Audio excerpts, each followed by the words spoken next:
चाचा प्रणाम अलैकुम। नहीं, मूड ठीक नहीं है। अरे यार, ये कवि और शायर लोग होते हैं ना, कुछ भी लिख जाते हैं, कविता के आगे पीछे कुछ सोचते ही नहीं है। अब एक साहब हैं वरुण आनंद, उन्होंने लिखा, हाकिम को एक चिट्ठी लिखो सब के सब। अब आप जानते हैं हाकिम माने हुकूमत करने वाला, राजा, शासक। तो हाकिम को एक चिट्ठी लिखो सब के सब, और उसमें बस इतना लिखना लानत है। ये कविता तो ठीक है यार, हम ये करें काहे लिखें चिट्ठी, ये क्यों लिखें? हम तो वैसे ही दिन में 10 बार कह रहे हैं लानत है। खाना बनाने के लिए गैस खोलते हैं तो कहते हैं लानत है। सब्जी में 700 रुपए किलो का जीरा डालते हैं तो कहते हैं लानत है। 300 रुपए किलो की अदरक काटते हैं तो कहते हैं लानत है। 200 रुपए किलो का लहसुन छीलते हैं तो कहते हैं लानत है। और वो दिव्य सब्जी टमाटर वो भूनते हैं तो कहते हैं। कई बार तो हमें लगता है चचा कि हमारी कढ़ाई में सब्जी नहीं बल्कि लानत पक रही है।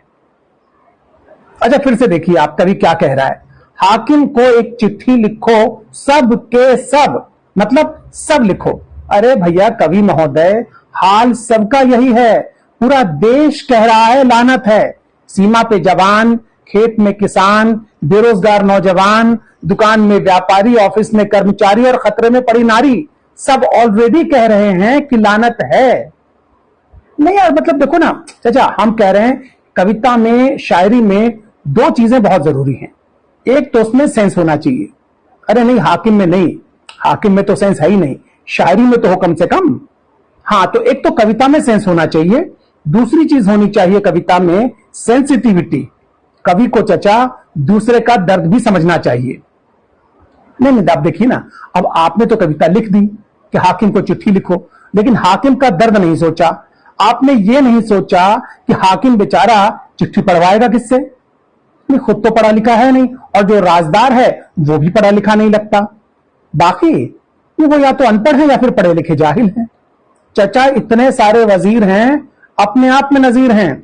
हाँ, एक मैडम है जेएनयू वाली, वो जो बजट देखती हैं, नहीं वो भी नहीं पढ़ पाएंगी, इसलिए कि उनकी गर्दन इतनी तनी रहती है कि नीचे दिखता ही नहीं उनको कुछ। हाँ, दूसरी वाली की दिक्कत यह है कि वो चिल्ला पड़ेंगे, एकदम चिल्ला चिल्ला के भाषण देने लगेंगी। बीपी हाई हो गया तो कुछ भी हो सकता है। और जो विदेश वाले, हाँ विदेश वाले, वो पढ़ सकते थे जय जय शिव शंकर, लेकिन यार वो चचा वो तो खुद ही बेचारे परेशान हैं। नहीं, वो नेहरू जी ने या इंदिरा जी ने, किसी ने उनके पिताजी को पद से हटा दिया था। हाँ, 50-60 साल पहले। वो इससे ही परेशान है।